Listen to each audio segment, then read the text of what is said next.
If this was your final life on Earth, would you live it differently? Some people carry a strange, quiet certainty that this lifetime is the last one, not as an ending, but as a graduation. Edgar Cayce, the legendary sleeping prophet, believed that souls are not endlessly recycled, but that each incarnation is a classroom, and when the soul has learned its final lessons, it's free to leave the cycle behind. So what are those final lessons? And how do you know you're reaching the end of your spiritual curriculum? In this video, we'll uncover 5 profound truths from Edgar Cayce that may signal your final life cycle. Let go of desire. Act from wholeness. Letting go of desire isn't about abandoning dreams. It's about noticing where those dreams come from. If they rise from fear, they enslave. If they rise from truth, they liberate. Edgar Cayce spoke often of how desire rooted in fear keeps the soul trapped in cycles, chasing things it never needed in the first place. And yet, once you begin to live from a place of inner fullness, the chase becomes stillness, and the stillness becomes power. You don't stop moving, but now you move with meaning. You don't stop wanting, but now your wants are no longer whispers of your wounds.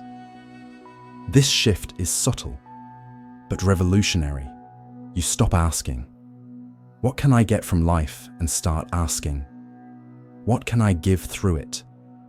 Your choices become clean, simple, and aligned. Not because you're trying harder, but because you're no longer trying to impress shadows.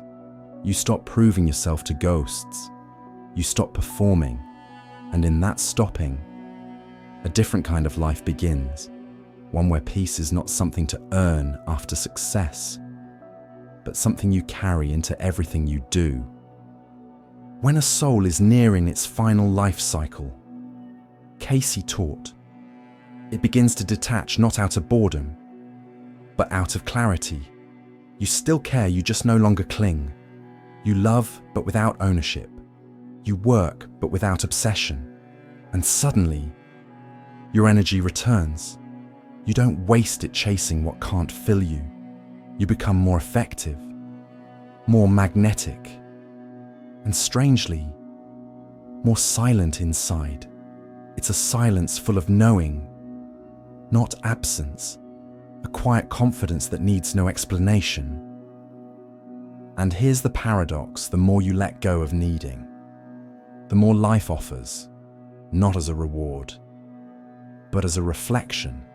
Because when you're no longer reaching from lack, the universe stops responding with lessons and starts responding with mirrors. It shows you who you've become, and what you've become is whole. You no longer live to fill a hole, you live to shine from the wholeness you've remembered. Live as the observer, see through the role. Once desire fades, the next realization quietly arrives that much of what you thought was you has only ever been a role.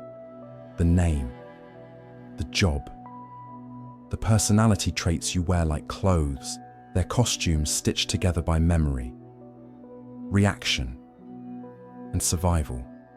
Edgar Cayce believed that the soul, in its final life, begins to see through this illusion. You watch yourself in daily life as if observing a character on stage, fully engaged, yet strangely distant. You laugh, you feel, you act, but part of you is always watching, always still, always silent.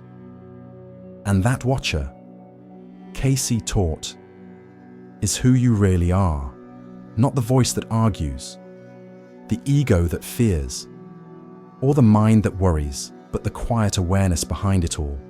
When this awareness deepens, life no longer feels like a battlefield to win, but a play to witness. You begin to live not for outcome, but for experience. You stop asking whether you're winning or losing, because suddenly, both seem like lines in a script, not truths of your soul. You may still be the mother, the partner, the entrepreneur, the healer, but none of those roles define you anymore. You hold them lightly, like a dancer stepping into different shoes for each song, knowing none of them are who you are once the music stops. And this brings a kind of peace that ambition never could. You're no longer exhausted trying to control the narrative. You start flowing with it, improvising, laughing at the unexpected, forgiving the villains, and letting the story unfold without needing it to be perfect. Cayce often spoke of this shift as soul maturity, when the soul remembers that it came here not to dominate the script, but to awaken while playing it. You might still cry in the painful scenes, but a part of you knows the light will come back on. You might still feel anger, loss, frustration, but you no longer drown in them, because now you know even the darkest moments are just part of the plot. They pass. You remain. And when you live like this as a participant who is also the observer, you reclaim something sacred. Freedom. You're free to act fully without losing yourself. Free to love deeply without grasping. Free to change roles without fear of losing meaning. Because you no longer confuse the mask with the face. You've seen behind the curtain, and what you found there was peace. Become a healer, without trying to be one. And perhaps it's from that place of witnessing without attachment that something unexpected begins to happen. You start to affect others, not through effort or instruction, but through presence alone. Edgar Cayce described this as the soul becoming a silent healer, a being whose very energy begins to soften the pain around them without needing to say a word. You don't heal by fixing people. You heal by seeing them clearly, without needing them to be different. And strangely, that is often what heals them the most. You'll notice people feel safer around you. They open up without knowing why. They cry and say they've never said that to anyone before. You didn't ask. You didn't preach. You just showed up fully, honestly, quietly, and your calm, your clarity, your non-resistance begins to invite something out of them, something real, something ready to be seen. This is not charisma, it's not influence, it's resonance. You've stopped trying to change people, and that makes them feel free enough to change themselves. You no longer offer advice unless it's asked for. You don't rush to rescue. You're not playing the savior, because you've realized something deeper. Pain isn't the enemy. It's the invitation. And your job isn't to take it away. It's to hold space until the person is ready to walk through it themselves. That kind of support can't be faked. It comes from someone who's faced their own shadows and no longer fears what's hidden in others. And the most powerful part, you don't even think of yourself as a healer. You don't wear it as a title. You don't build your identity around it. You've simply become someone who carries less distortion, less projection, less judgment, and that absence creates space for others to feel seen. Cayce taught that as souls evolve, their vibration becomes medicine, not just for individuals, but for the world. Your presence becomes a tuning fork that reminds others of their own harmony. You don't lead with knowledge, you lead with being. And being, when it's grounded in truth, is the most transformative force in the universe. People may not remember what you said. They may not even recall what you did, but they will remember how they felt in your presence. And if you've done nothing but leave them feeling more like themselves, you've done more than enough. See energy in all things, the world as consciousness.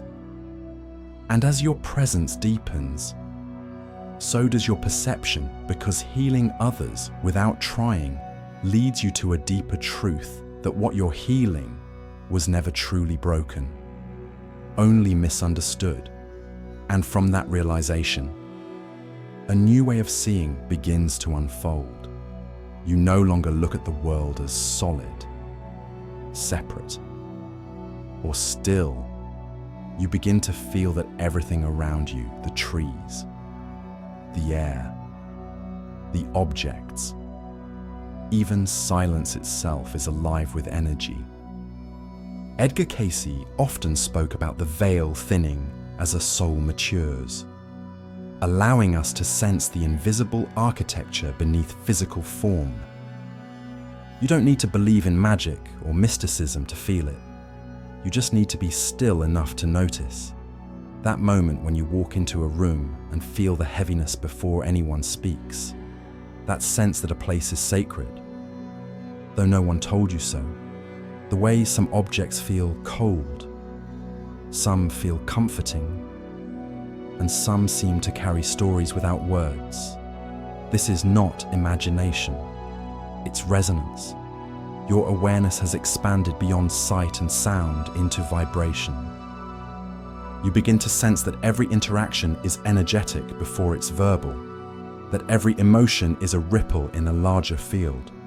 You notice the way your own thoughts subtly shape the way a room feels, how intention lingers like a scent. And suddenly, you're not just living in a world of matter, you're participating in a dance of frequency. This is what Cayce meant when he said the universe is not built from physical substance, but from consciousness made visible. You find yourself bowing to a rock, not out of superstition, but out of recognition. You speak to animals with your eyes, and they answer without sound. You feel the wind and understand it's not just weather, it's movement. It's rhythm. It's part of you. Even in suffering, you begin to sense the intelligence behind it, the coded lessons woven into chaos. Nothing feels random anymore. Everything becomes part of a larger conversation. And you are finally listening. You stop separating spiritual from ordinary. Washing the dishes becomes meditation. Watching the clouds becomes a teaching. Holding someone's hand becomes communion. Because now you see there's no inanimate, there's only presence, appearing in different forms. And once you've seen that, truly seen it, you can never unsee it again. The world becomes sacred, not because it changed, but because you did. Direct connection to source, no more intermediaries. And once you begin to see the world as energy, as consciousness in motion, something even more intimate reveals itself. You realize you're no longer speaking to the universe. The universe is speaking through you.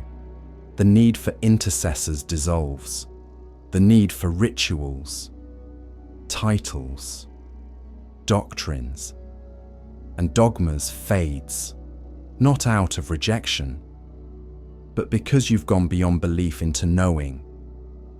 Edgar Cayce taught that as the soul nears the completion of its earthly cycle, it begins to communicate with Source directly without symbols, without structures, without separation.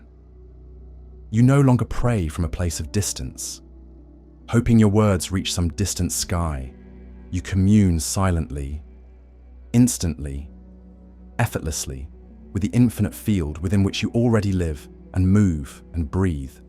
You realize that God, the source, the light, whatever name you give it, is not something you find. It's something you remember. It's not a voice outside you. It's the silence inside you that's been waiting for your attention all along. This kind of connection doesn't require ceremony. It happens in the breath between thoughts, in the pause before sleep, in the stillness of a sunrise that no one else is watching. It's the moment when your thoughts grow quiet, and suddenly there it is, a presence, vast and tender, that doesn't answer your questions, but makes them disappear. You don't receive instructions, you receive clarity. You don't get told what to do. You simply know what must be done. And with that knowing comes a peace no philosophy can deliver. A peace that holds you even when life gets chaotic. Because now, you're not following teachings, you're living truth. You're not reaching out for divinity, you're resting in it. And in that rest, you realize there is no veil to tear, no path to walk, no distance to close. You were never disconnected, only distracted. And when you remember this, deeply and repeatedly, you begin to live as if you are Source expressing itself, which Cayce believed is the highest purpose of any soul.